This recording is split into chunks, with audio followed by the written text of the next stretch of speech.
Hello. Hi. First of all, we have some business to take care of. I want to personally thank you for helping me raise my two sons. Oh, thank you. I thought you were going to take a bathroom break. I've got some business to take care of. And then she just walked up. No, it's too early. We just got started, Tom. Come on, really. My boys were born in 92 and 96, and SpongeBob was a staple in this home. So thank you so much fun. Guys, this movie is hysterical. You have not lost your touch. What is it about SpongeBob and Patrick and the gang that just nobody can get enough? Tom, why don't you start us off?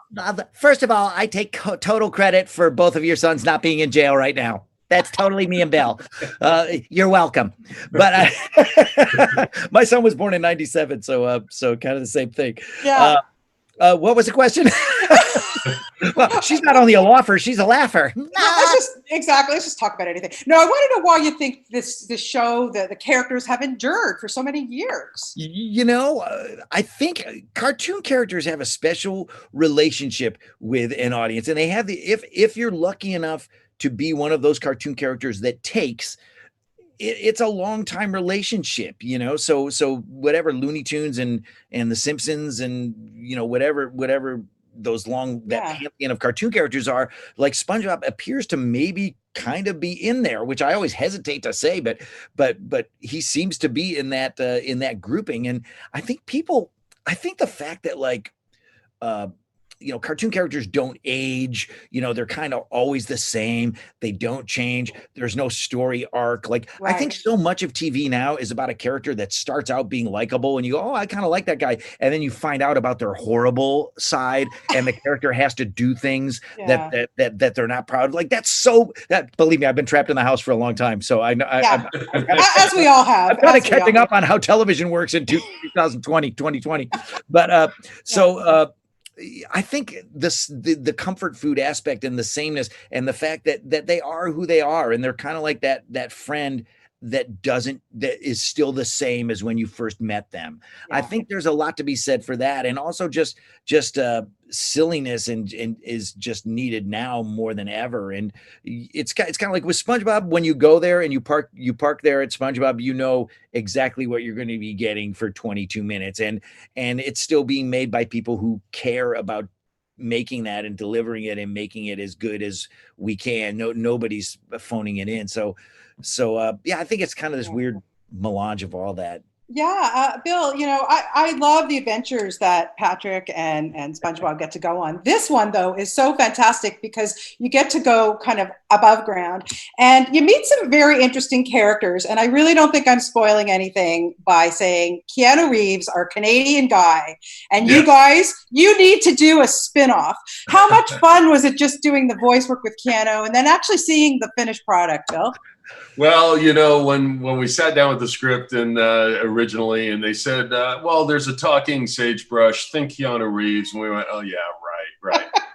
And we were all expecting, as Tom said, the guy from season 7 of CSI, and so, but no, they actually got Keanu Reeves, and I'm so disappointed we didn't actually get to work with him, but I'm so happy that he did it, and that it looks like he's having a great time.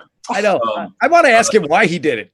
Oh, you know why? Because he's probably a huge fan. He's a huge fan. Of course he is. But it's funny. A lot of times celebrities will go, "Oh, yes, I want to do that because I have kids." Like my kids grew up with that, or my kids watch it now, or my grandkids, or whatever.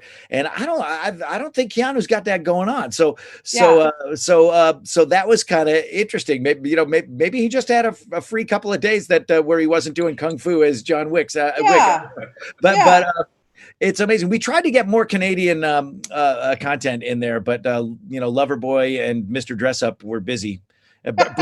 Bruno Gerussi had a heavy schedule. Listen, it's okay. You got a good one. I have to ask you now that you guys, the SpongeBob gang, are stars of small screen, big screen, Broadway, for goodness sake.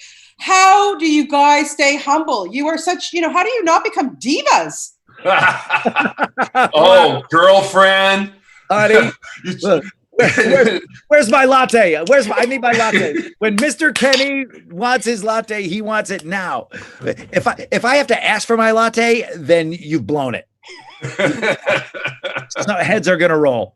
Yeah, I mean, I never understand divas. One thing, having Bill and I both been in the business for a long time. Yeah. I started young, and Bill did too. But most of the people that are quote unquote divas, they kind of always were. Like, they were divas in their salad days. You know what I'm saying? Yeah. Like, even that's one thing I've found. You kind of are who you are, but also I think there's something liberating about animation as compared to camera work. Yes. Where the character is my face. Yeah. If you're on camera, the character, and everywhere you go, it's the character and your face are the same. Here we have this. It's this other wild place that really exists exclusively between our ears, and that makes it, and we all love it. We love our characters, and we continually get such great material to work with, and this movie is another extension of that, and works, I think, on a way as like a tribute to SpongeBob the character, and to what Steven Hillenburg created, and Hillenburg himself, and I can't tell you how much I appreciate that. And I think it also works as a great entertainment for the people that love the cartoon. Absolutely. Well, listen, guys, thank you so much for your time. I'm so sorry that I have to wrap. I wish I had more time to talk to you. But again, thank you from the bottom of my heart for so many great years of so much fun.